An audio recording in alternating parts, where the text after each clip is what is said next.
Finite length के charge conductor के कारण उसके नियर कोई पॉइंट हो उस पर क्या इलेक्ट्रिक इंटेंसिटी होगी। ठीक है, इसके पहले वाले वीडियो में हमने बताया था। अब हम एप्लीकेशन से रिलेटेड एक दूसरा वीडियो बना रहे हैं।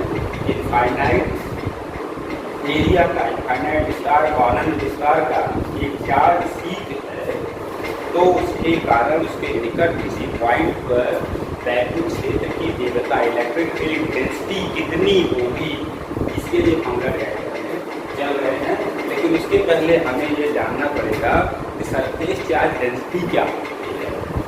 सरफेस चार्ज डेंसिटी अर्थात आवेश घनत्व। ठीक है, तो सबसे पहले हम जानेंगे surface charge.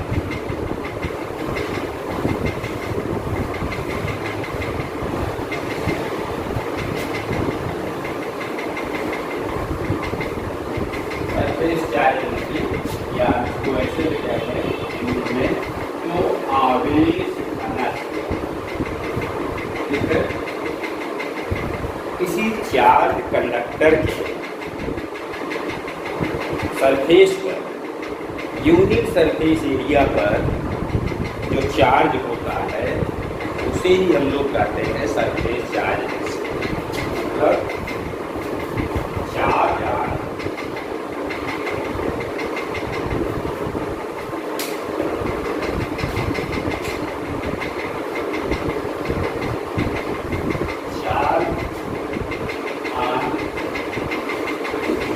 Surface area, unit surface area of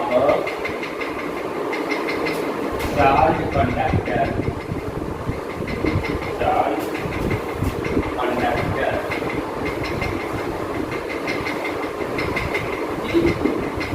known as surface charge.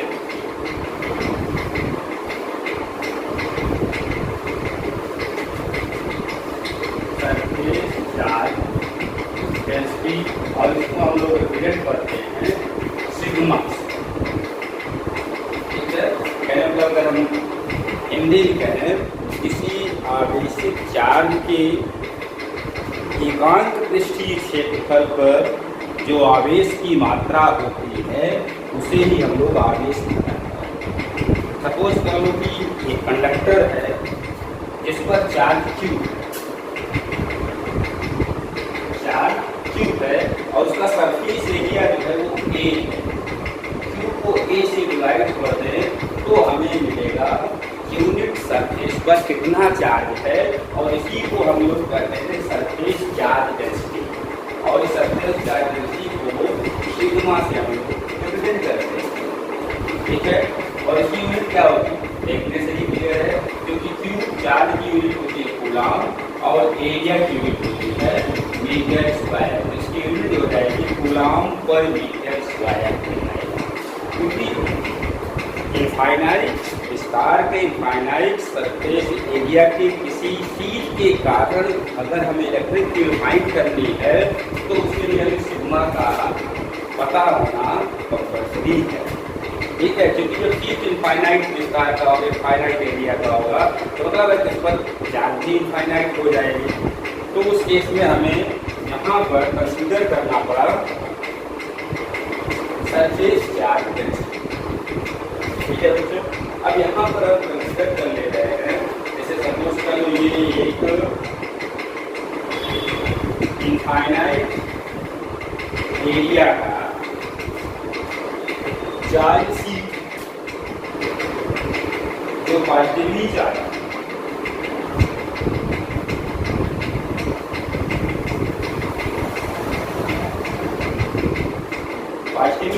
है और इस पर जो सरफेस चार्ज डेंसिटी है वो सिग्मा है। इसलिए नियर ये 3D फिगर होगा तो हमने सरफेस को इस तरीके से रखा है। इसके नियर एक पॉइंट है, इस पॉइंट पर इलेक्ट्रिक फील्ड इंटेंसिटी फाइंड करनी है। तो हम सपोज कर रहे हैं इसके नियर एक पॉइंट P है और इस पॉइंट P पर ही हमें इलेक्ट्रिक फील्ड इंटेंसिटी फाइंड करनी है।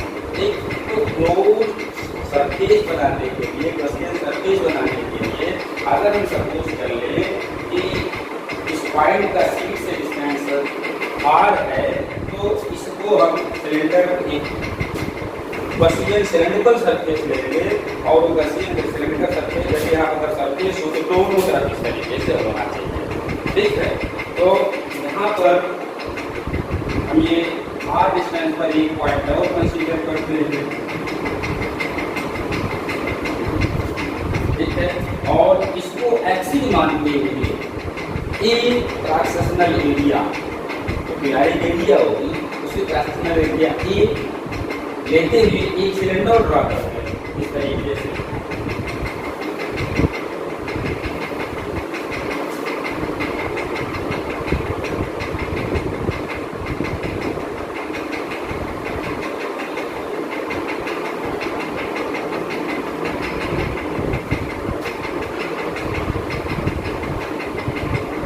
मतलब ये जो सिलेंडर है Gaussian surface, cylindrical Gaussian surface है, ये इस पॉइंट P से पास हो रहा है, पॉइंट P से पास हो रहा है और इस सिलेंडर की जो लेंथ होगी हम कह सकते हैं वो 2r, ठीक।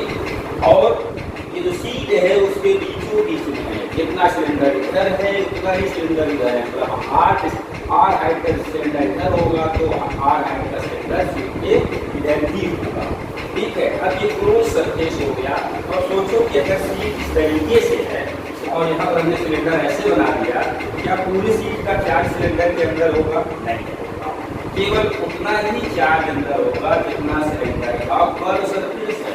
वैसे ही हम यहाँ पर देखें तो सिलेंडर का कर्व सरफेस के पर सेम होगा ना, क्योंकि इतना ही चार्ज, केवल इतना ही चार्ज सीट का इसके अंदर होगा, बाकी सब हमारे क्या होंगे? बाहर। और गॉसियन थ्योरम यूज करने के लिए, गॉसियन थ्योरम यूज करने के लिए हमें क्या करना होगा? इस अंदर के चार्ज को कैलकुलेट करना होगा कि क्लोज सरफेस के अंदर कितना चार्ज आ रहा है। सबसे पहला टारगेट हमारा ये होगा। तो क्लियर सी बात है, अगर इसका कर्व सरफेस एरिया हमने ए लिया, कर्व सरफेस एरिया हमने ए लिया, ए ही होगा ना, केवल ए पार्ट ही, ए एरिया का पार्ट ही सिलेंडर के अंदर आ रहा है, इसलिए charge inside the Gaussian surface जब फाइंड करेंगे, यानी कि इनसाइड द सिलेंडर कह लो, तो क्या हो जाएगा? क्योंकि सिग्मा हमने कहा इस पर चार्ज डेंसिटी है और क्लियर बात है, सिग्मा और ए को मल्टीप्लाई करें तो हमें क्यू मिलेगा, तो हम कह सकते हैं कि जो चार्ज क्यू होगा वो सिग्मा इंटू ए के इक्वल हो जाएगा, ठीक।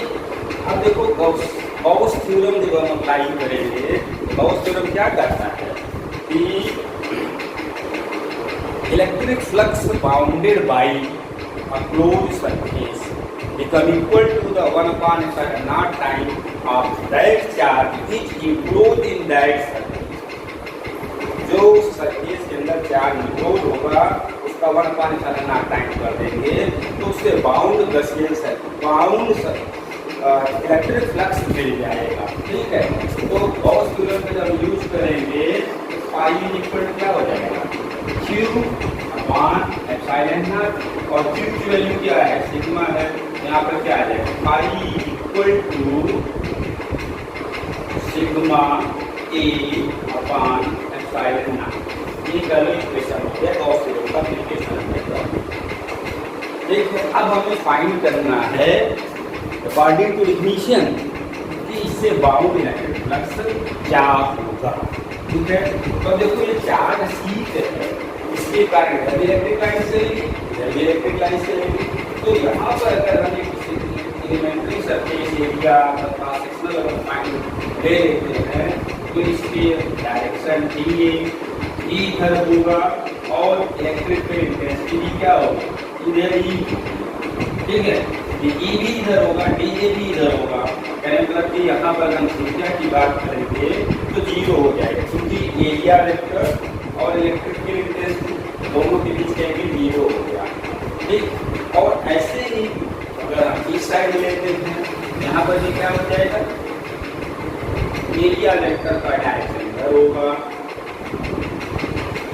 एरिया वेक्टर का डायरेक्शन इधर होगा और जो इलेक्ट्रिक फील्ड इंटेंसिटी होगी चार्ज शीट के परपेंडिकुलर यानी इलेक्ट्रिक फील्ड इंटेंसिटी भी होगी। तो यहाँ पर भी थीटा की वैल्यू क्या हो गई, 0 हो गई। ठीक है, क्योंकि कल जब हम सिलेंडर लेते हैं तो उसमें 3 तरीके सरफेस होगा, एक कर्व सरफेस और 2 जो उसके किनारे पर एक सरफेस पड़ेगा, मतलब क्रॉस सेक्शनल एरिया। इस तरीके से 3 एलिमेंट हमें देखना पड़ेगा। ठीक, तो एक एलिमेंट इसको हम यहाँ पर S1 कह लेते हैं और ये S2 कह लेते हैं, और सिलेंडर के कर्व सरफेस पर एक पार्ट लेते हैं, एलिमेंट्री सरफेस है, बहुत स्मार्ट सरफेस एरिया, वो यहाँ पर हो जाएगा। ठीक है, और जब इलेक्ट्रिक फील्ड को ऐसे ही होगी, क्योंकि इलेक्ट्रिक लाइंस को सरफेस के माध्यम ही पास होगी ना, ये इलेक्ट्रिक फील्ड हो जाएगा। ठीक, अब यहाँ पर अगर देखें तो थीटा की वैल्यू 90 डिग्री होगी।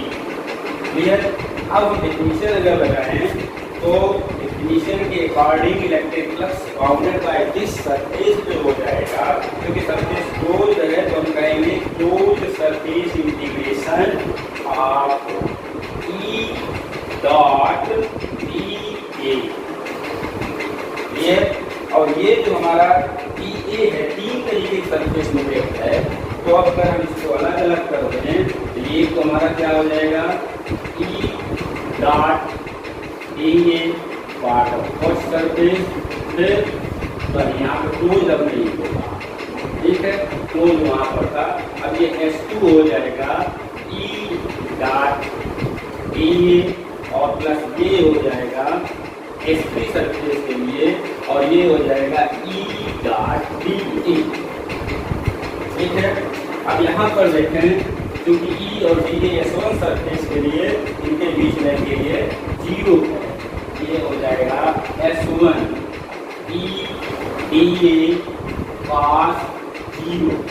ऐसे यहाँ पर S2 के लिए भी क्या हो जाएगा, E dA cos 0।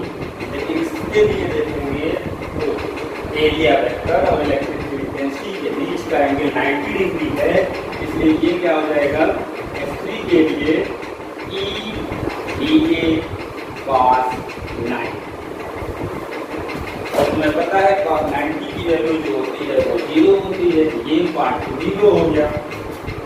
और ये पार्ट अगर हम देखें तो क्या हो जाएगा, E और का सरफेस एरिया, क्योंकि E तो कांस्टेंट है, इसको हम इंटीग्रेट करें कांस्टेंट वैल्यू, ये वेरिएबल है, जब ये को इंटीग्रेट करें तो ये सरफेस एरिया मतलब A मिल जाएगा। ऐसे इधर जब dA को इंटीग्रेट करेंगे तो ये सरफेस एरिया मिल जाएगा, और दोनों ही एक हैं, इसलिए हम इसको कह सकते हैं EA प्लस EA। ठीक है, इसका 0 वैल्यू 1 होती है, तो ये आ गया 2EA। इक्वेशन सेकेंड, और फर्स्ट इक्वेशन और सेकेंड इक्वेशन को अगर हम यूज करें by using equation first and second,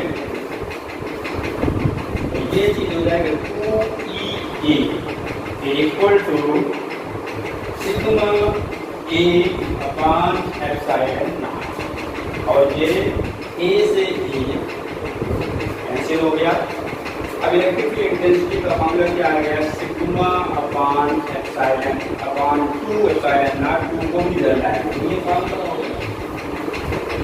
ठीक, अब क्योंकि ये वेक्टर क्वांटिटी है और वेक्टर क्वांटिटी के लिए डायरेक्शन भी जरूरी होता है, और क्योंकि चार्ज शीट है, चार्ज शीट में इलेक्ट्रिक लाइन्स होंगी वो इसके परपेंडिकुलरली मूव करेंगे।